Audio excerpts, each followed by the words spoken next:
Assalamualaikum warahmatullahi wabarakatuh. Selamat datang di praktikum simulasi komputer modul 4B Flexim lanjutan. Yang mana modul ini merupakan sambungan dari modul sebelumnya, yaitu modul 4A Flexim Basic. Perbedaannya, pada modul ini kita akan membahas secara lebih detail mengenai tools yang sering digunakan ketika mengoperasikan software Flexim. Ada tujuan praktikum di sini. Tujuannya masih sama seperti modul 4A, ada 3 tujuan, yaitu praktikan mengerti konsep dasar tools dalam software Flexim. Kemudian praktikan dapat membangun model simulasi menggunakan software Flexim. Dan yang terakhir, praktikan dapat menganalisis model simulasi melalui laporan yang telah dibuat berdasarkan studi kasus yang diberikan sebelumnya. Kita lanjut di materinya. Yang pertama ada flow item. Flow item merupakan entitas yang dihantar dari satu fixed resource ke fixed resource lainnya dalam sebuah model. Semua flow item mempunyai atribut yang disebut item type. Item type sendiri adalah suatu identifier numerik yang digunakan untuk membedakan tipe dari flow item di proses dan keputusan routing atau pemindahan pada model. Kemudian ada trigger. Trigger merupakan suatu fungsi yang dapat digunakan untuk memberi perlakuan pada suatu entitas yang merupakan output dari suatu lokasi. Contoh perlakuan atau penggunaan trigger. Trigger ini nantinya dapat membagi entitas menjadi beberapa tipe, kemudian memberi tampilan warna pada entitas, mengubah bentuk 3D dari suatu entitas, dan juga lain sebagainya. Selanjutnya ada label. Label merupakan fungsi yang berguna untuk menyimpan data pada suatu objek atau flow item. Pada umumnya terdapat dua jenis label yang sering digunakan, yaitu number label berbentuk angka, serta string label yang berbentuk dengan kata. Label juga berfungsi untuk melakukan perhitungan entitas secara khusus, seperti perhitungan cost, processing time, dan juga lain sebagainya. Lalu ada setting time. Setting time merupakan pengaturan Flexim yang berfungsi untuk mendefinisikan waktu tertentu pada simulasi, seperti waktu istirahat atau lainnya. Pengaturan ini memanfaatkan fitur timetable yang dapat mengatur pengulangan kondisi baik harian, mingguan, maupun periode tertentu. Misalkan, di suatu perusahaan, waktu istirahatnya itu jam 12 sampai jam 1 siang. Nah, maka fungsinya setting time ini kita bisa mengatur jam 12 sampai jam 1 ini sistemnya berhenti beroperasi. Nah, nanti setelah di atas jam 1 siang, otomatis seluruh sistem itu akan beroperasional kembali seperti semula. Nah, yang terakhir di sini ada dashboard. Dashboard merupakan menu yang dapat digunakan untuk menampilkan grafik statistik dari model yang tengah berjalan. Ini nanti akan kita gunakan sebagai output di modul 4B. Kalau di modul 4A kemarin kita gunakan state report dan juga summary report. Sebetulnya fungsinya sama untuk menganalisis data. Tapi perbedaannya kalau state report dan juga summary report kemarin kan kita tarik datanya menggunakan Excel ya, dalam bentuk Excel. Kalau dashboard ini secara visual, jadi secara diagram. Jadi yang pertama di sini ada WIP atau work in process yang menampilkan data berkaitan dengan jumlah objek individu atau komposit yang berada di antara dua proses. Kemudian ada throughput yang menampilkan data berkaitan dengan jumlah unit yang dapat dihasilkan per periode waktu. Lalu ada stay time yang menampilkan data berkaitan dengan lama waktu suatu item berada di objek. Lalu ada state bar untuk menampilkan data yang berkaitan dengan tingkat operasional suatu entitas dalam periode tertentu. Nah, sebetulnya masih banyak jenis dashboard di Flexim, tetapi untuk kali ini kita hanya akan menggunakan dua jenis dashboard saja. Untuk lebih lanjutnya, setelah ini akan dijelaskan studi kasus dan juga contoh pengaplikasiannya menggunakan software Flexim. Setelah pemaparan materi yang telah diberikan oleh Ais, di sini melanjutkan untuk pengaplikasian Flexim lanjutan. Langsung saja, kita sebelum melakukan pengaplikasian akan membaca studi kasus terlebih dahulu. Berikut merupakan narasi dari studi kasus Flexim lanjutan, yang dimana di sini ada PT XYZ yang merupakan perusahaan manufaktur yang memproduksi kemasan kardus atau box dengan dua tipe kemasan yang dibedakan berdasarkan warnanya. Perusahaan ini memproduksi kemasan kardus tipe 1 berwarna pink sebanyak 60% dan kemasan kardus tipe 2 berwarna biru sebanyak 40%. Nah, dari keseluruhan hasil produksi, nah beberapa waktu belakangan perusahaan ini mengalami permasalahan produksi karena sering terjadi kemacetan pada stasiun kerja packaging. Pihak manajemen ingin mengetahui lokasi bottleneck dan mengukur produktivitasnya untuk merencanakan tindakan perbaikan. Nah, di sini terdapat 3 kegiatan yang dilakukan pada stasiun kerja packaging, yaitu ada inspeksi, packing, dan put away. Nah, kegiatan inspeksi itu memiliki data waktu pengamatan proses sebagai berikut. Ini dalam satuan detik, lalu setelah melalui proses inspeksi, produk diarahkan menuju mesin combiner dengan bantuan konveyor yang akan mengirim produk ke mesin berbeda sesuai dengan warnanya. Nah, mesin combiner ini berfungsi untuk menggabungkan produk yang lolos inspeksi dengan palet sebagai media pengepakan. Nah, proses ini memerlukan waktu selama 60 detik. Proses terakhir yaitu put away, yang merupakan proses penempatan produk akhir ke dalam gudang dengan bantuan ISRS vehicle. Nah, stasiun kerja ini juga memiliki 3 alat material handling, yaitu ada operator, eksekutor, dan transporter, yang mana pengoperasiannya itu sudah terjadwal oleh dispatcher. Nah, perlu diketahui perusahaan itu beroperasi dari pukul 8 hingga pukul 4 sore dengan istirahat 1 jam pada pukul 12 hingga 13 siang. Nah, sebagai seorang analisis, Anda diminta untuk memodelkan kasus di atas dengan waktu simulasi selama 8 jam.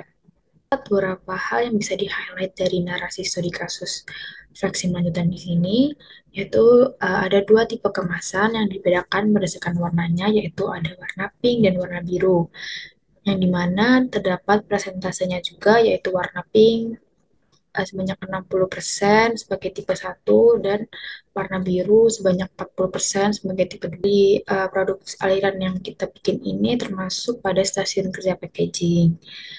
Lalu ada 3 kegiatan yang dilakukan pada stasiun kerja packaging, yaitu ada inspeksi, packing, dan put away. Lalu di sini juga ada mesin combiner dan juga ada konveyor. Lalu di sini ada ISRS facial sebagai proses put away. Lalu ada 3 material handling, yaitu ada operator, tas eksekutor, dan transporter yang termasuk dalam dispatcher. Dan juga ada waktu istirahat selama 1 jam, jam 12 hingga jam 13. Seperti flexim kemarin, yaitu di sini ada time unitsnya second, length unitsnya meters, fluid unitsnya liters, dan model start time-nya jadi dari jam 8. Lalu klik OK. Di toolbars ini ada runtime. Lalu kita klik stop time, kita centang. Lalu di sini diganti menjadi 28.800 karena ini dari jam 8 sampai jam 4. Selanjutnya adalah langkah-langkah pembentukan layout. Di sini aku udah tata untuk pembentukan layoutnya. Di sini terdapat source, dapat queue-nya ada 2, lalu ada prosesor, lalu ada conveyor yang straight untuk ke mesin packaging 1, dan ada yang curve untuk menyambungkan ke mesin packaging 2, lalu ada queue untuk gudang sementara 1, dan ada queue lagi untuk gudang sementara 2. Berdasarkan studi kasus juga menggunakan ISRS Fehil, lalu di sini ada rak 1 dan rak 2. Lalu di sini ada tas eksekutor, ada operator, lalu ada tas eksekutor, lalu ada transporter yang akan disambungkan ke dispatcher. Nah, di sini mengapa ada source di sini? Karena pada studi kasus ada mesin combiner yang berfungsi untuk menggabungkan produk yang lolos inspeksi dengan palet sebagai media pengepakan. Nah, di sini sumber palet itu untuk mengirimkan palet ke mesin combiner. Jadi nanti dari box dan palet dijadikan satu pada mesin packaging. Jadi bisa dibuat dulu untuk pembentukan layoutnya sesuai ada dengan studi kasus. Untuk pembentukan layout ini bisa kalian sesuaikan dengan fixed resource dan test executor hingga conveyor yang ada di sebelah samping kiri. Yang sudah terbentuk, maka selanjutnya penghubungan dengan rantai diawali dari hubungkan sumber palet dengan mesin packaging 1 dan 2 terlebih dahulu dengan menggunakan rantai A.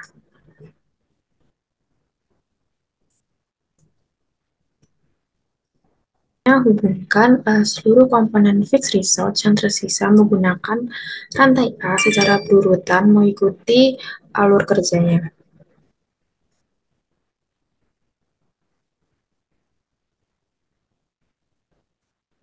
Jadi di sini dari sumber produk ke box pink, lalu dari sumber produk ke box biru, agar langsung nggak usah setting ke atas gini, jadi pakai kontrol aja itu udah bisa. Lalu dari box pink ke inspeksi, lalu box biru ke inspeksi, lalu inspeksi ke konveyor,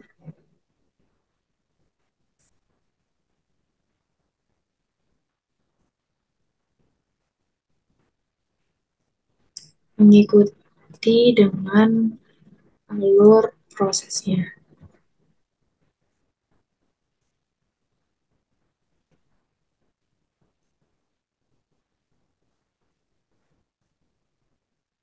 Ini menghubungkan antara gudang sementara kepada ASRS, lalu menggunakan rantai S.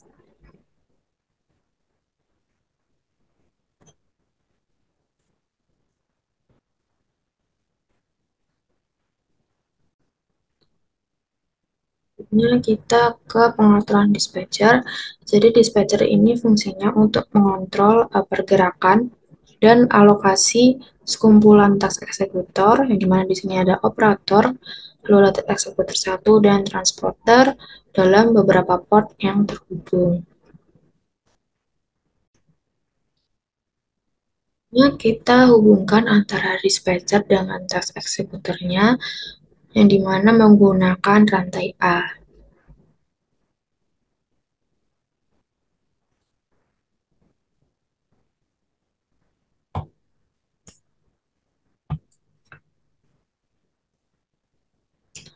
Selanjutnya, menghubungkan dispatcher dengan fixed resource itu menggunakan rantai S, yang dimana kita hubungkan dispatcher dengan box pink, box biru, mesin packaging 1, dan mesin packaging 2 saja.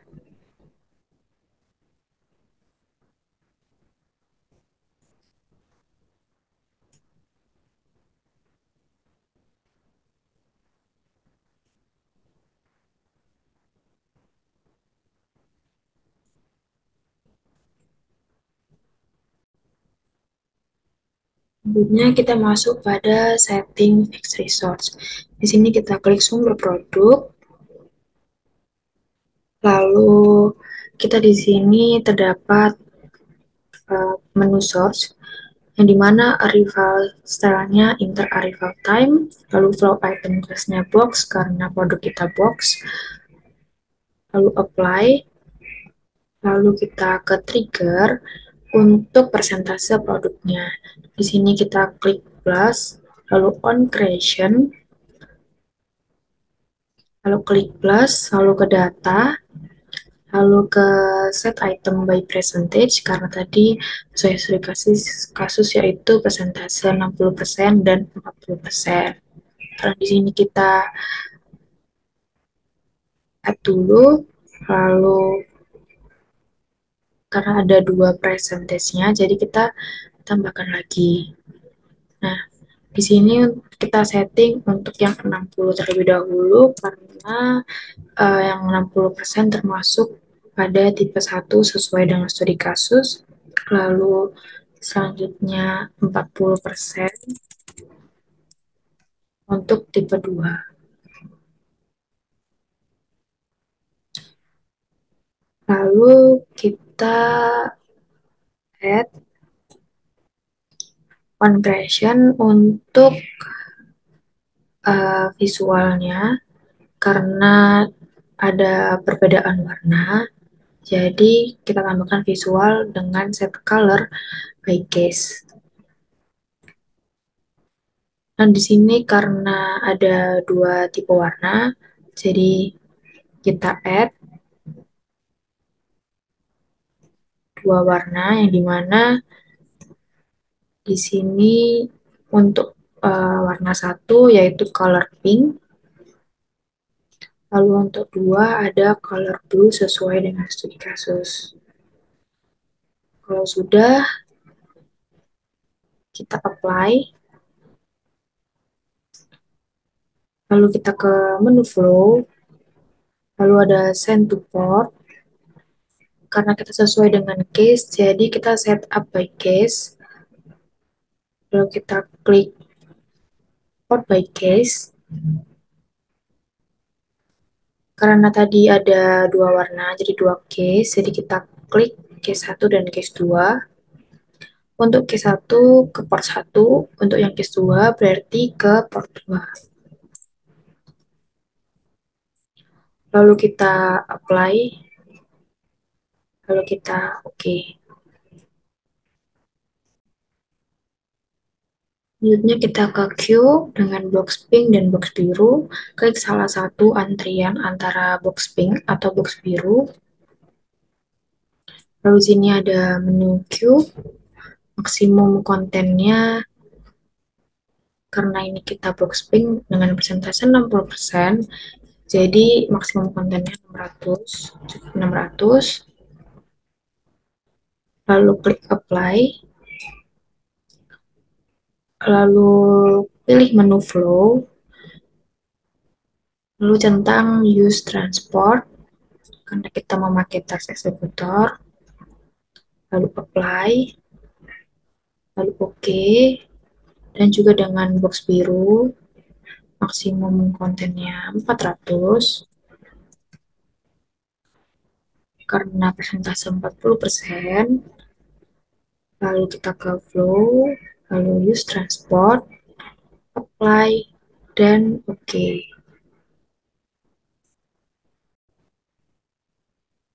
Selanjutnya kita ke inspeksi, karena ada pengumpulan data pada proses inspeksi, maka dilakukan extract terlebih dahulu, yang langkah-langkahnya sama dengan flexim sebelumnya. Jadi langsung aja klik inspeksi, lalu di sini maksimum kontennya 1, lalu setup time-nya 0,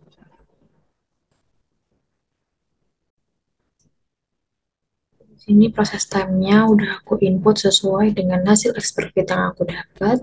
Dan jangan lupa ganti stream menjadi get stream current, lalu apply, lalu oke.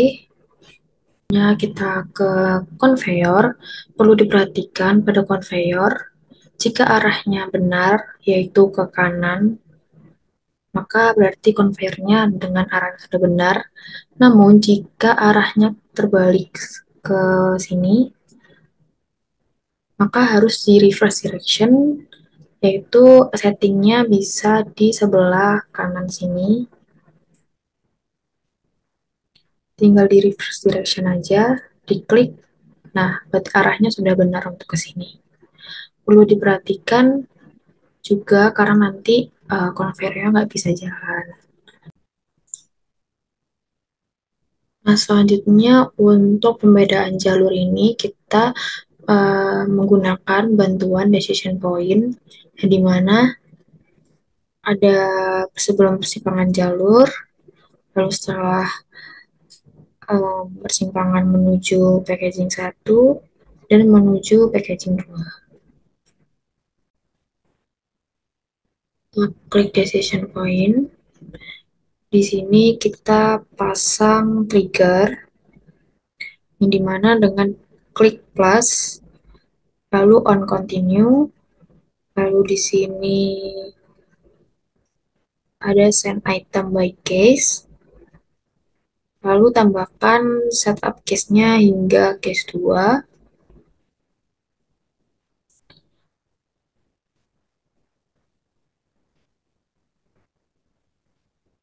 Lalu di sini kita menggunakan pipet. Pipet ini untuk menentukan titiknya, destinasinya. Lalu untuk yang default, kita arahkan ke DP2 ini, lalu klik model find DP2, lalu selanjutnya untuk K1 juga ke DP2 sama, lalu untuk case 2 baru ke DP3. Nah, jika sudah, klik apply, lalu oke. Untuk DP2 dan DP3 tidak perlu disetting karena sudah termasuk ke DP1. Selanjutnya kita ke sumber palet, lalu klik sumber palet, lalu di sini ada menu source. Dalam menu source ini kita arrow file stylenya enter arrow file time, lalu flow item classnya diganti ke palet, lalu klik apply, oke.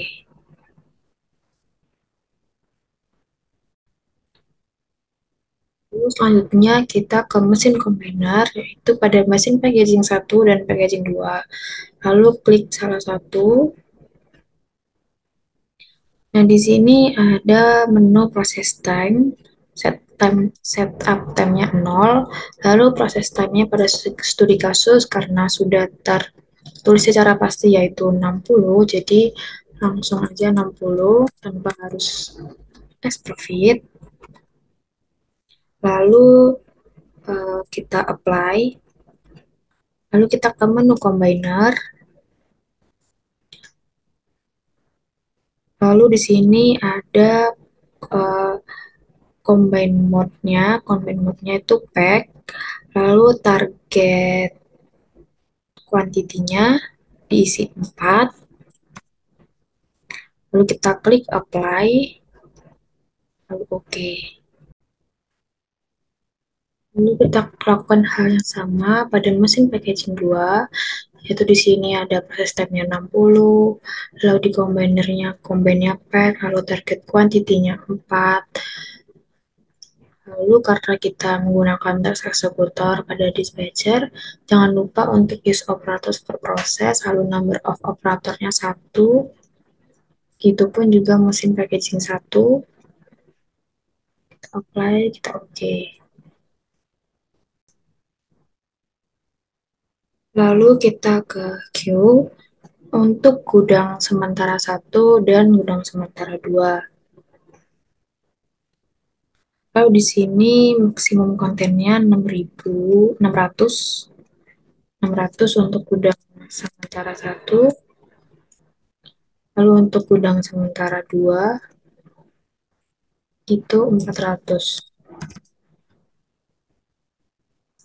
Lalu apply, lalu oke. Lalu karena kita menggunakan transport oleh ASRS, jadi jangan lupa untuk klik tentang use transport.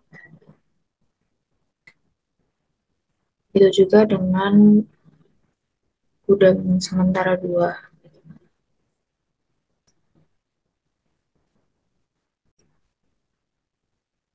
Lalu kita ke rak 1 dan rak 2. Kita klik rak 1.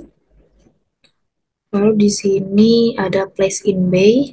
Place in bay kita pilih first available bay agar tersusun dengan rapi.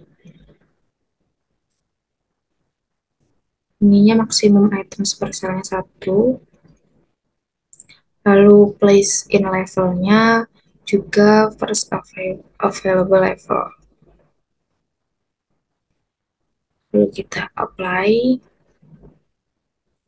Lalu maksimum kontennya di sini 600 untuk rak 1. Lalu kita apply.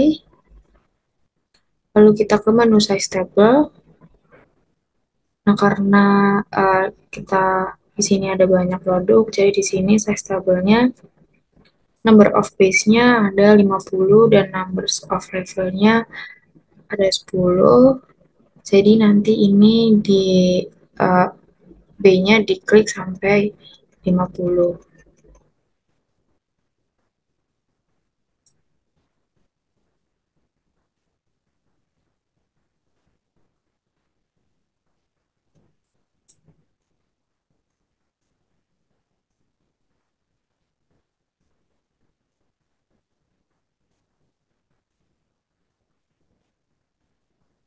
Jika sudah, kita apply. Lalu oke. Di sini udah terlihat bahwa berubah karena settingan size table tadi. Lalu rak 2 juga seperti itu. Sini place in way-nya yang first available pay. Lalu place in-nya juga first available level. Lalu maksimum kontennya 400 karena 2. Apply. Lalu ke size table juga sama, ini sampai number of base-nya 50.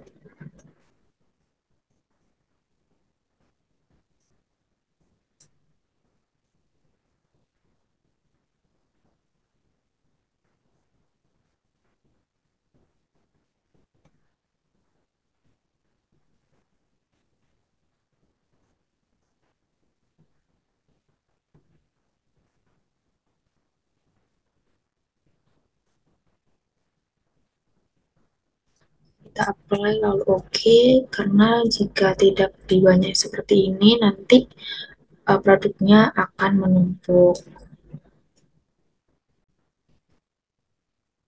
Untuk ASRS itu tidak perlu adanya setting, lalu kita ke dispatcher, lalu kita ke paste-nya sort distance, lalu untuk queue strateginya kita sort task sequence priority, lalu kita apply.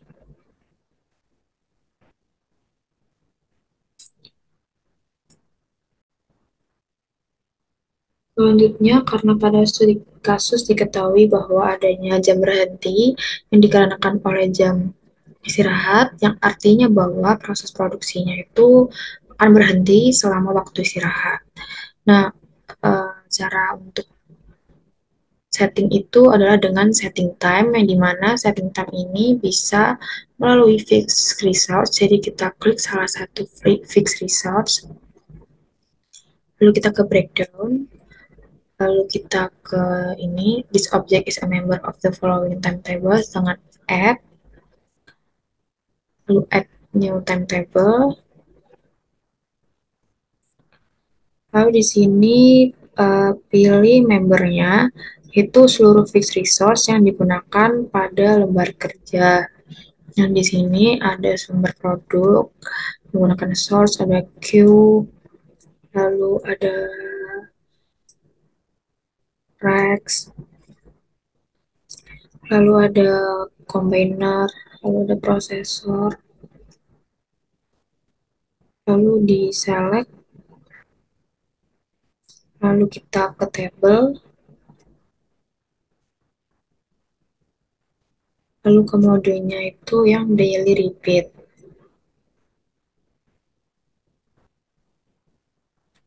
Lalu kita klik, lalu bisa ditarik aja.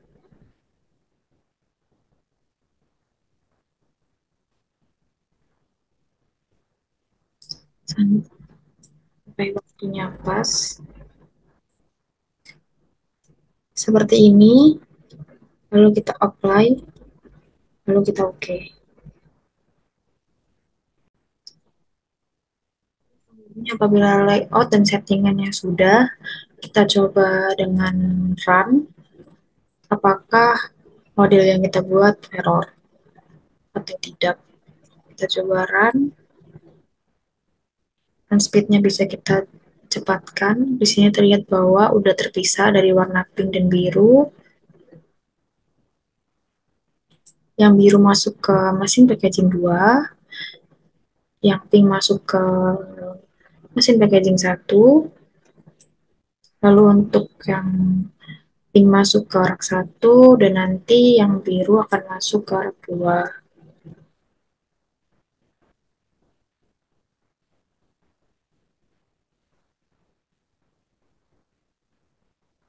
Seperti ini.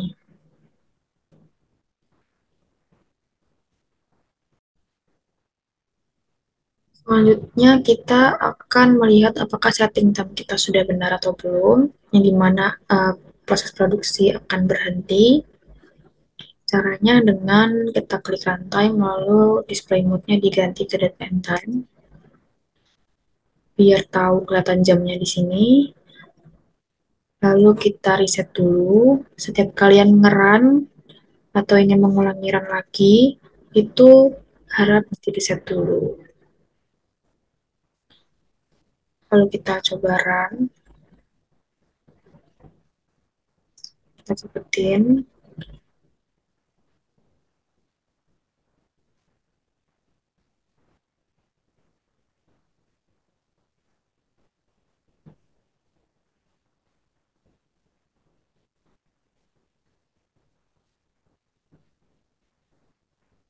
Nah, di sini terlihat di jam 12 bahwa sedang berhenti untuk proses produksinya, tidak ada yang bergerak. Lalu pas sudah jam 1 mulai bergerak lagi. Berarti setting time-nya sudah benar, yaitu berhenti pada jam 12 dan akan lanjut di jam 1. Nah, kita melakukan analisis data dengan dashboard. Berbeda dengan modul Flexim sebelumnya, di Flexim Lanjutan ini kita menganalisis sesuai dengan uh, dashboard atau tampilan data visual pada Flexim. Di sini bisa ke toolbox atau ke atas ini. Ada dua, bisa di toolbox, bisa di dashboard. Lalu klik dashboardnya, lalu ke dashboard. Lalu di sini kita memakai dua macam. Ke WIP template, selalu pilih reference WIP yang ini. Lalu kita klik, kalau kita pilih objek yang dipilih itu fixed result yang digunakan pada lembar kerja. Itu ada source, queue, processor, combiner, racks. Lalu selanjutnya kita klik apply. Oke. Selanjutnya kita ke step bar. Ke step bar, di mana step bar ini berada di state template. Lalu kita klik, lalu akan muncul objek yang dipilih, yaitu sama fixed resource yang digunakan pada lembar kerja. Ada source, ada queue, ada prosesor, ada combiner, ada rack. Select. Nah, lalu ada pengaturan stage. Stage yang dibutuhkan itu ada idle, processing, dan block. Ini yang dipakai adalah idle, processing, dan block, jadi yang lain disilang aja.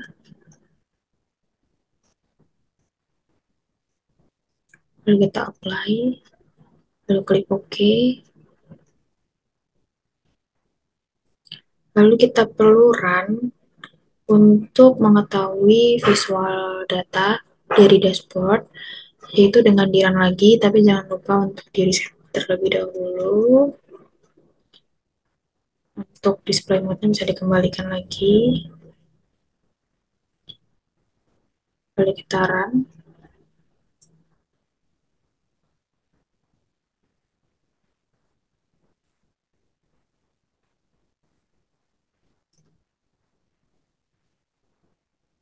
Nah, pada dashboard hasilnya sudah terlihat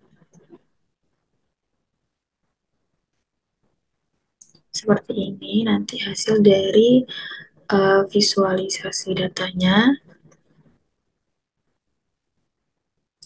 yang nanti akan dianalisis pada jurnal kalian masing-masing. Cara analisis dashboardnya dimulai dari dashboard in process. Nah, berdasarkan hasil ini tuh dapat diketahui jumlah pekerjaan yang sedang berlangsung atau banyaknya produk yang masih diproses pada fixed resource yang ada. Jadi nanti cara analisanya tinggal ditulis aja, misalnya uh, WIP pada mesin packaging 1 itu ada 1 dan sebagainya. Lalu untuk hasil yang ada koma-komanya seperti rak 2 ini dan lain-lain itu bisa dibulatkan ke atas aja. Lalu selanjutnya untuk dashboard state bar. Nah, berdasarkan hasil dashboardnya itu dapat diketahui persentase idle, processing, dan block pada setiap fixed results. Jadi di sini juga diketahui persentase mana yang idle-nya paling tinggi dan yang paling rendah.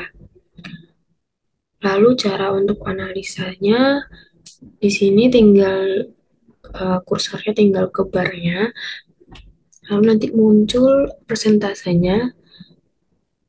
Jadi di sini inspeksi prosesinya 67,77% dengan idle-nya 32,23%. Jadi nanti cara analisanya inspeksi memiliki processing sebesar berapa persen dan idle sebesar berapa persen. Seperti itu. Itu mungkin yang bisa saya sampaikan untuk pengaplikasian dari fleksi lanjutan. Selanjutnya untuk penjelasan jurnal dijelaskan lagi oleh Ais. Nah, itu tadi merupakan penjelasan cara pengaplikasian suatu studi kasus ke dalam software Flexim. Selanjutnya, saya akan menjelaskan mengenai tata cara penulisan laporan jurnal. Masih sama seperti modul-modul sebelumnya. Untuk headernya sama seperti ini. Untuk volumenya, karena modul 4A kemarin sudah pakai volume 04, maka di modul 4B ini kita gunakan volume 05. Lalu untuk nomornya sesuai dengan pengiriman revisi. Kalau kirim revisi untuk pertama kali, tulisnya nomor 01. Kalau untuk pengiriman kedua, nomor 02, dan seterusnya. Tahunnya 2023, halamannya menyesuaikan. Minimal 10 halaman, maksimal 12 halaman. Untuk penulisan judulnya masih sama. Lalu untuk penulisan nama penulis, hanya kata pertama dan juga kata terakhir yang tidak disingkat. Selain dari dua itu, semuanya disingkat. Lalu penulisan abstrak, baik bahasa Indonesia maupun bahasa Inggris, semuanya di italik. Untuk apa saja yang masuk di dalam abstrak sudah dijelaskan, bisa dibaca sendiri. Lalu untuk kata kunci atau keyword, ini ditulisnya urut berdasarkan abjad. Kemudian di bagian pendahuluan terdiri minimal 3 paragraf yang berisikan latar belakang di paragraf pertama, kemudian studi kasus atau permasalahan di paragraf kedua, lalu solusi penyelesaian yang dikaitkan dengan teori yang relevan di paragraf yang ketiga. Nah, di modul-modul sebelumnya masih ada beberapa teman-teman yang bingung menulis pendahuluan. Kadang hanya teori saja tanpa menyebutkan permasalahan. Bisa dibaca lagi format jurnalnya, sudah ada contohnya, sudah diberikan kisi-kisi minimal 3 paragraf itu terdiri dari apa saja, jadi bisa disesuaikan. Nah, sebelumnya kan sudah diberikan narasi tentang studi kasus. Ini bisa dimasukkan dan juga dijabarkan lebih detail pada paragraf kedua, yaitu paragraf yang membahas mengenai studi kasus atau permasalahan. Kemudian di bagian metodologi penelitian, kita berikan jabaran mengenai software yang digunakan. Jadi di sini dijelaskan dulu Flexim itu apa, lalu di tahap pengumpulan datanya ini kita jelaskan metode pengumpulan data yang kita gunakan itu apa, lalu jenis datanya, jenisnya apa. Misalkan apakah data tersebut termasuk ke dalam data primer ataukah data sekunder, nah itu dijelaskan di sini. Lalu data yang dikumpulkan tadi di-input juga di sini. Kemudian diberikan penjelasan secara singkat di bawahnya mengenai tahapan-tahapan dari studi kasusnya. Kemudian yang kedua di sini ada tahap pengolahan data berisi flowchart plus penjelasan seperti modul-modul sebelumnya. Setelah metode penelitian, selanjutnya ada hasil dan pembahasan. Yang pertama ada model. Kita screenshot lantai kerja yang sudah kita buat di software Flexim, kemudian kita kasih keterangan, lalu kita analisis. Gambar di atas menunjukkan layout dari stasiun kerja apa, produknya apa, sebutkan. Kemudian terdapat berapa aktivitas yang dilakukan pada stasiun kerja ini, jabarkan semuanya. Kemudian yang kedua ada verifikasi dan validasi. Berikan dulu penjelasan mengenai verifikasi dan validasi secara umum. Kemudian tambahkan juga penjelasan verifikasi dan validasi khusus untuk vaksin. Lalu di sini ada gambar Automated Fitting Result Expert Fit. Di analisis, gambar ini merupakan hasil dari Generate Distribution yang menunjukkan 3 model distribusi dengan relatif skor yang paling tinggi, yaitu disesuaikan dengan data kalian. Kemudian jelaskan juga bagaimana cara memperoleh nilai distribusi ini. Kemudian yang ketiga ada output simulasi. Kita pakai 2 dashboard. Yang pertama ada dashboard WIP. Kita bisa screenshot lalu berikan analisanya. Berdasarkan gambar di atas, dapat diketahui jumlah pekerjaan yang sedang berlangsung atau banyaknya produk yang masih diproses pada sumber produk sebanyak 0, sumber palet sebanyak 0, box ping sebanyak 1, dan seterusnya. Kemudian untuk dashboard yang state bar, kita analisis juga berdasarkan gambar di atas ini dapat diketahui persentase idle, processing, dan juga blok pada setiap fixed resource. Kita jelasin sumber produknya berapa, sumber paletnya berapa, dan seterusnya. Kemudian ada analisa output. Di sini sudah diberikan kisi-kisi mengenai apa saja yang perlu dituliskan di analisa output. Jelaskan mengenai work in process, kemudian entitas mana yang memiliki WIP yang paling tinggi, asumsikan penyebab, sebutkan akibat dari penyebab, dan lain sebagainya. Nah, untuk beberapa poin yang memerlukan asumsi, usahakan untuk mencari asumsi yang masih masuk akal, yang masih linear dengan studi kasus yang kita angkat.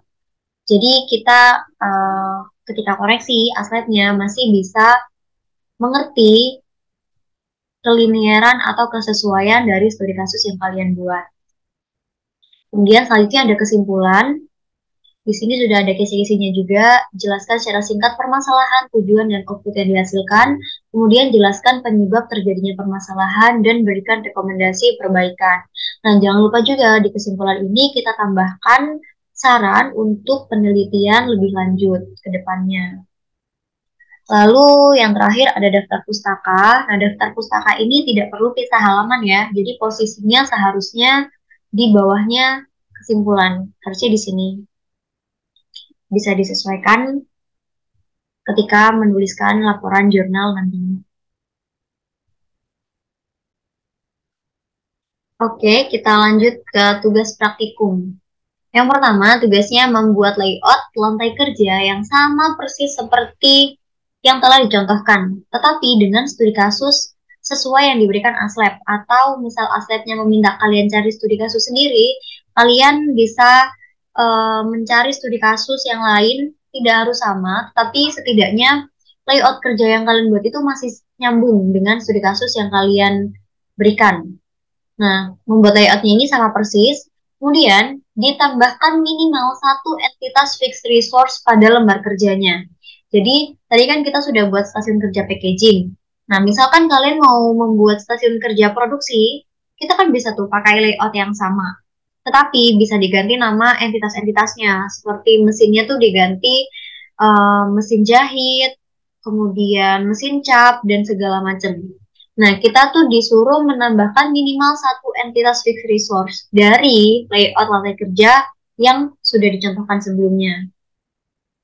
Kemudian, karena minimal menambahkan satu entitas, maka asistensinya dilakukan sebanyak 2 tahap. Tahap yang pertama itu asistensi layout. Jadi, ASLab mengecek terlebih dahulu apakah layout kalian ini nyambung atau tidak dengan studi kasus. Kemudian, tahap yang kedua yaitu asistensi jurnal dan program, seperti biasa. Nah, asistensi layoutnya ini diusahakan kalau bisa dilakukan sebelum praktikum via Zoom hari Selasa. Jadi sebelum hari Selasa, layout kalian sudah harus di-ACC oleh ASLab. Kemudian untuk asistensi jurnal dan program, ini dilakukan seperti biasa, yaitu revisi di H+2, lalu ACC-nya di H+3, atau sesuai kesepakatan kalian dan juga ASLab-nya. Kemudian yang terakhir ada tugas pendahuluan. Nah, karena ini adalah modul yang terakhir, kita dari ASLab memberikan bonus untuk tidak ada tugas pendahuluan. Tetapi praktikan harus menyelesaikan tugas yang sebelumnya, yaitu asistensi layout di tahap pertama ini. Sebagai gantinya, kami tidak memberikan tugas pendahuluan, jadi silahkan fokus untuk membuat layout dan segera disetorkan kepada ASLab.